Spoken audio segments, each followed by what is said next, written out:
आज हम आपको सीनियर सेकेंडरी में इंग्लिश लिटरेचर 2025 का आपको हल और जो बता रहे हैं, इसमें इसमें जो पहला अनसीन पैसेज है उसमें दिया हुआ है, who could not endure browning. इसका आंसर ए है, नॉट वी है। ऐसे ही अपन इसका आंसर देखें, the opinion that makes a book great must be the opinion of many. इसका आंसर ए है। अब अपन इसका जो थर्ड वाला आंसर देखें, every additional time that we read a good book we find new meanings and new beauty in it. Yes, इसमें answer दिया हुआ है, क्वेश्चन है फोर्थ वाला, fill in the blanks from the passage but we can not consider the judgement of a single individual infallible. ये है, why did the half educated person read a book. Half educated इसमें साफ लिखा हुआ है, half educated person read for amusement and are not to be blamed for it. They are incapable of appreciating the deeper qualities that belong to a the really great literature। बस इतना ही है। When does the young man who has passed through a course of university throw down any book because once the habit of discipline has been formed, he will find he will he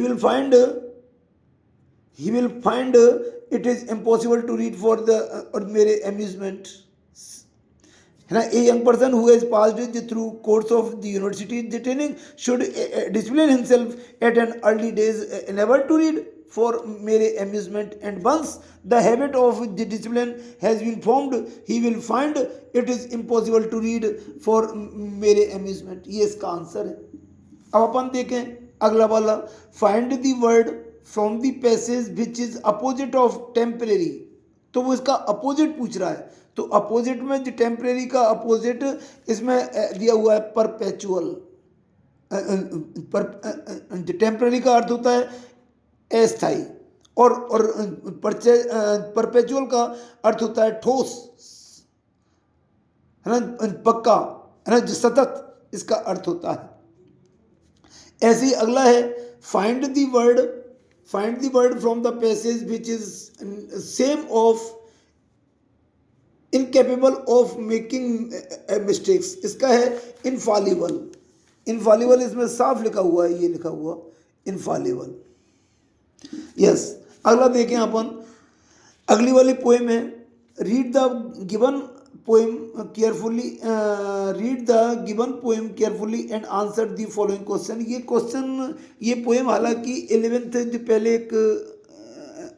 पहले compulsory English में एक किताब जो चलती थी उसमें से दिया हुआ है, तो आप घबरा नहीं, बहुत आसान सी पोएम है।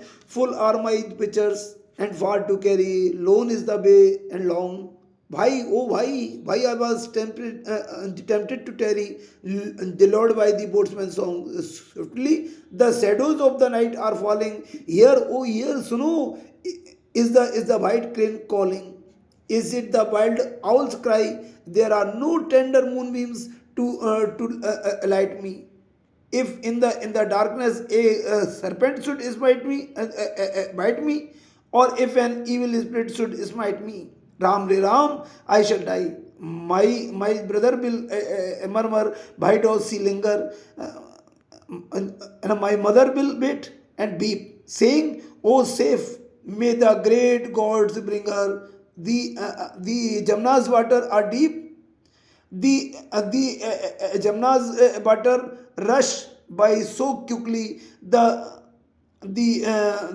shadows of the evening gather so thickly, like blackbirds in the sky। अब इसके क्वेश्चन हैं, तो which figure of speech is used in the 13th line of the poem. इसमें आंसर दिया हुआ है एजोनेंस। देखो सिमिली और जो मेटाफर में तो लाइक और एस शब्द होते हैं, उसको तो अपन सिमिली कहते हैं, और जिसमें लाइक और एस शब्द नहीं हो उसको अपन मेटाफर कहते हैं। तो इसमें एजोनेंस और एलिट्रेशन है, तो एलिट्रेशन को तो अनुप्रास कहते हैं, उसमें तो ये ही नहीं, लेकिन ये एजोनेंस का भाव देता है, इसलिए ये और जो सटीक है। Select the most suitable meaning of the word tender. Tender का अर्थ होता है कोमल, तो कोमल का अर्थ यहाँ पर है delicate. Which literary device is used in the seventh and eighth lines of the poem? इसमें सिमली है क्योंकि इसमें लाइक और ये शब्द दिया हुआ है। देखो फिल इन द ब्लैंक्स, इसमें दिया हुआ है the poet thought that she was lured by, उसको लालच आ गई, किससे लालच आ गई? द बोट्समैन सॉन्ग, वो लड़की जो कि पानी भरने गई थी, वो वहाँ पर उस नाविक के गीत को सुनने के लिए उसकी जो लालच आ गई, और वो उसी कारण वो वहाँ पर रुक गई, तो वो उसको फिर डर लगता है ना। तो इसका आंसर होगा बाय दी बोट्समैन्स सॉन्ग। अगला क्वेश्चन देखें अपन, what is the poetess thinking about her brother and mother? तो the poet thinking about her mother and about her brother and mother is that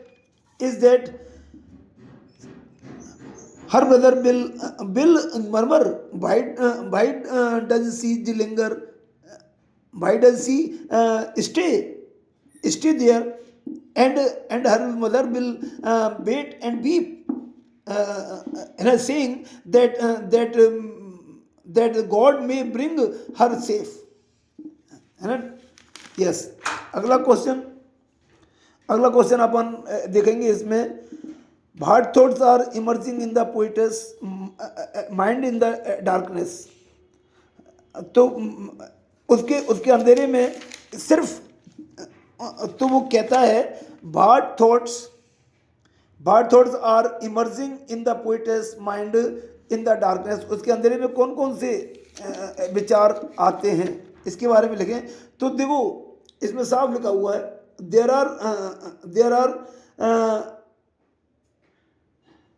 are no tender moonbeams to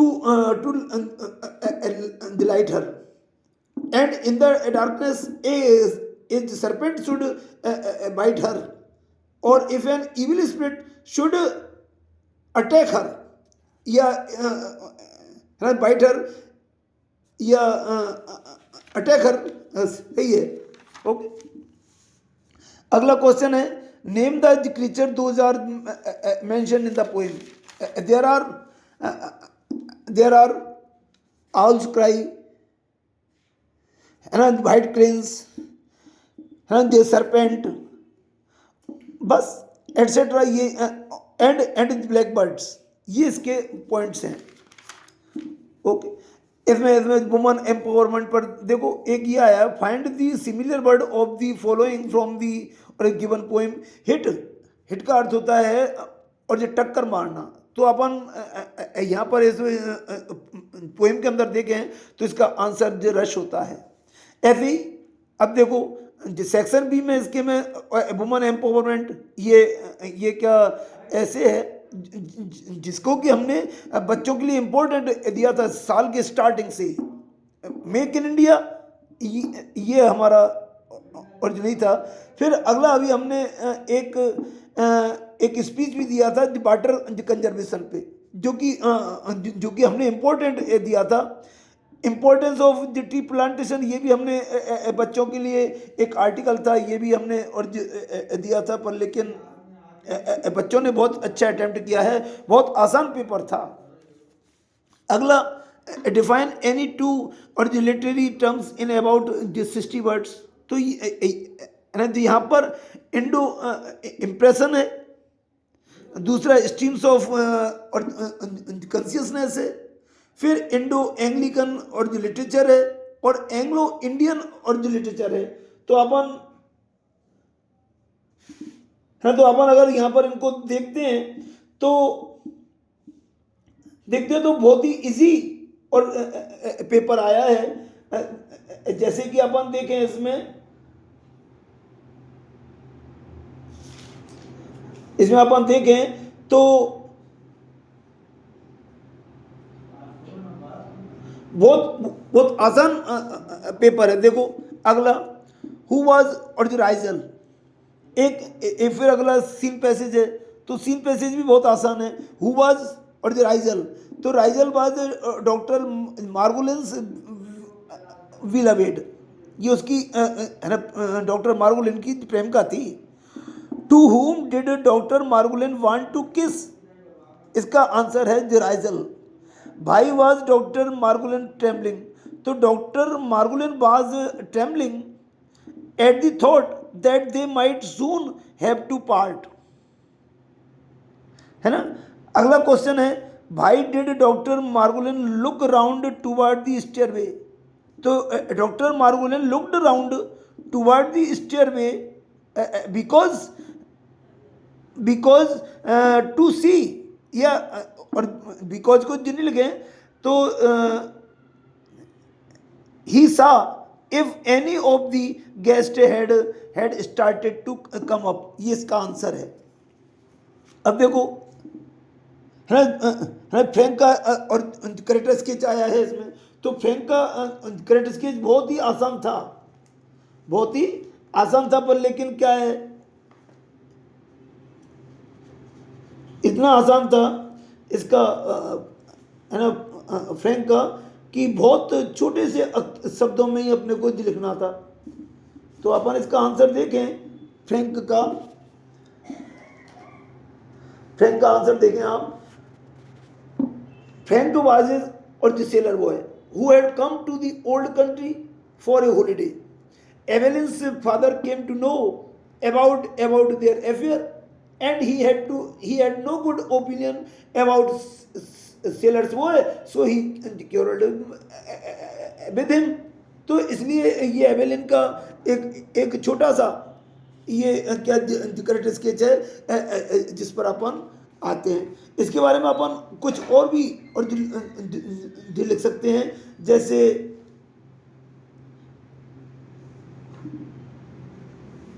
Evelyn के बारे में बहुत कुछ और जो लिखा जा सकता है। एवेलिन उसकी जो प्रेमिका थी वो उसको प्यार करता था।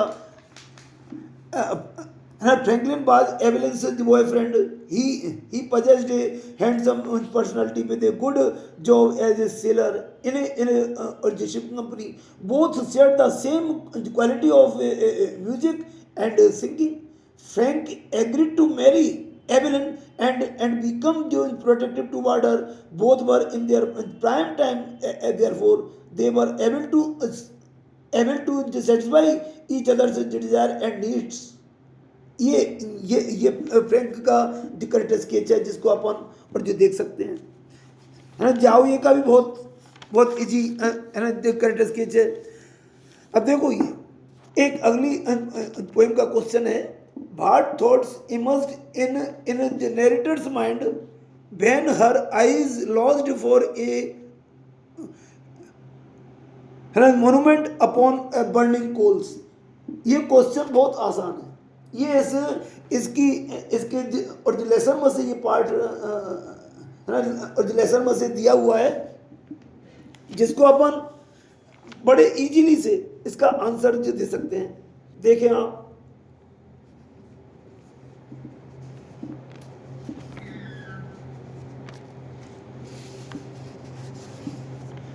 आप, इसका आंसर बहुत ही सीधा है। देखें, Milton feels that no stone monument is necessary for Shakespeare because Shakespeare is the son of his muses and a great successor of him.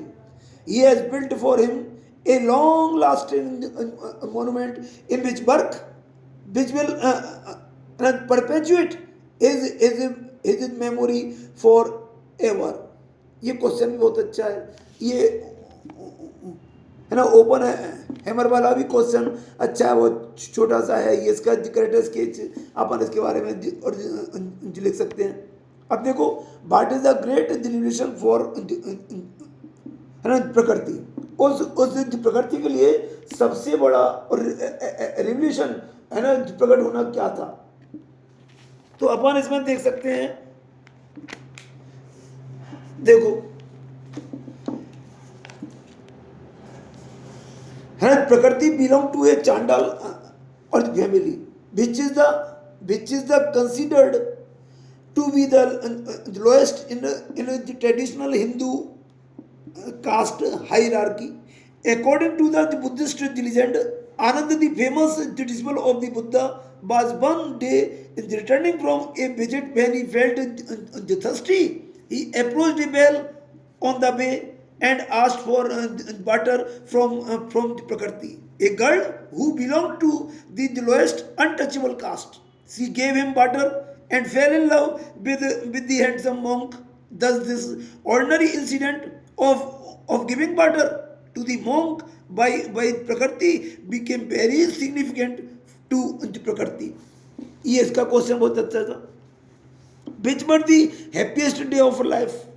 Which were the happiest day of life? ये भी broken images का बहुत अच्छा है। वो किस तरह से मंजुला अपने अपने परिवार को और बेंगलोर में लेकर के आई, कैसे उसकी शादी उस प्रमोद से हुई, यही उसके सबसे अच्छे हैप्पीएस्ट सुखद दिन थे।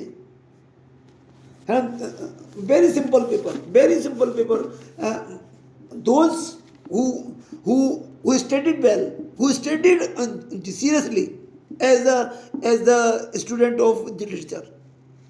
तो we can say, देखो अगली फिर ये पोएम है विलियम ब्लेक की, for mercy pity peace and love is God our father dear, and mercy pity peace and love is man his child and care.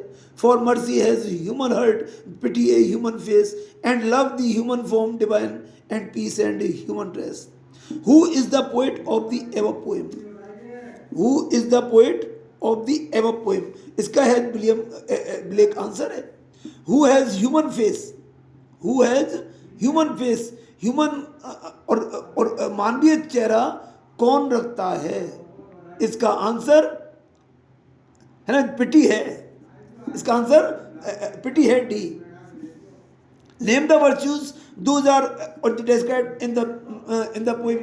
तो there are four virtues described in the poem, mercy, pity, peace and love.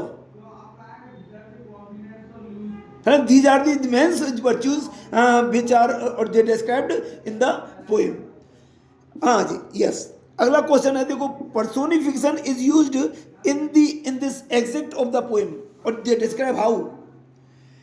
देखो personification is a figure of speech in which the attributes of a person are transformed to inanimate और abstract things. In other words, in this figure, inanimate objects and abstract ideas or question are spoken or as if जैसे कि they are persons of human beings. It is called personification. तो that is the question is very simple and very usable.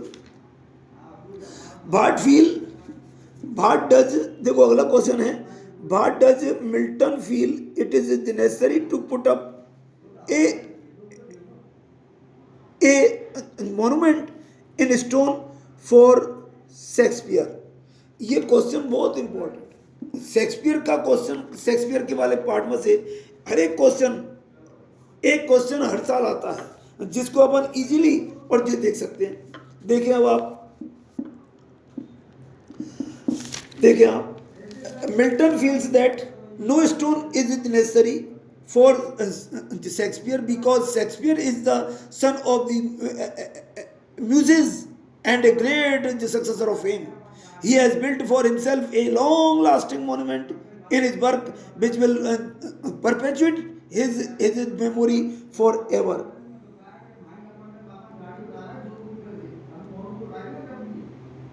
Yes, तो ये इसका answer है, इसको अपन देख सकते हैं। What vision did the poet see about a damsel with a dulcimer? देखो ये क्वेश्चन भी बहुत अच्छा है, ये क्वेश्चन भी बहुत अच्छा है बेशक। तो अपन इसमें जो देख सकते हैं, ये क्वेश्चन पोएम है ना, कुबला खान से है, बहुत अच्छा पोएम है, बहुत अच्छा आंसर है। दीज लाइन देखो, once the poet saw a dream, it was about a young beautiful woman playing on the dulcimer. तो the young girl was singing in the praise of the mountain called एबोरा.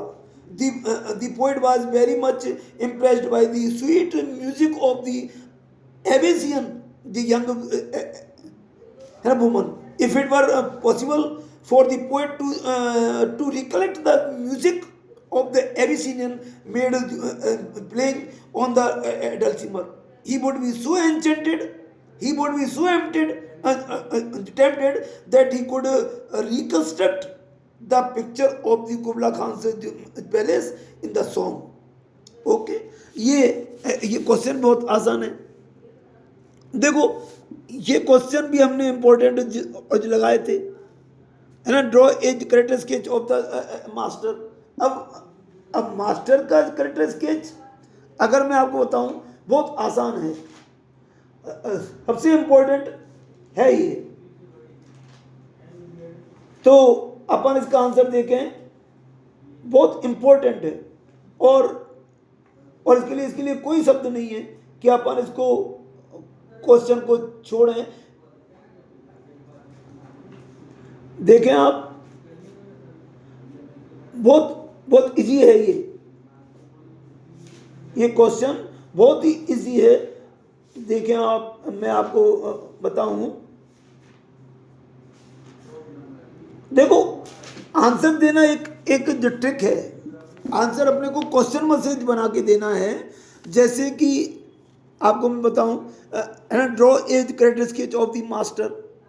तो देखो, the master was the person who saved not only the head master but also the tiger. In this early life he was an ordinary man. He lived in the Elman street. Once he was arrested during the independence movement for the jumping on the collector's office. Besides, he aimed at the British by the writing "Quit India" on the walls. And occasionally he came to the market with his family. He looked like a fop. Fop means chela. With his tie and suit and police shoes. He did job in a foreign insurance firm in the New Extension.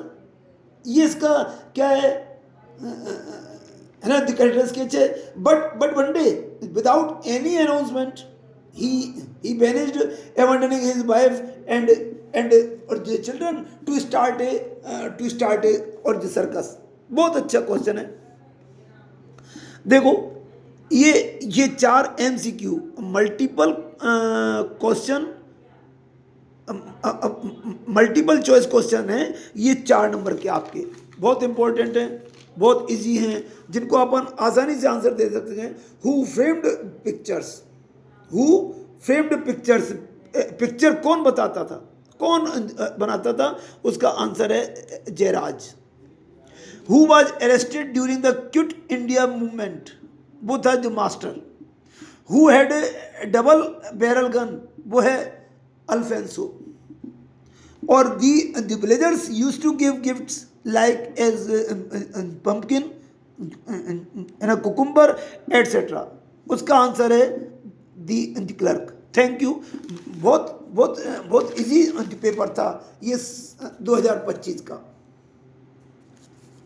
2025 का English literature का paper है ना, 3.25 घंटे का था। Easily अगर student चाहे तो इसमें 95% मार्क्स भी और दिला सकता है।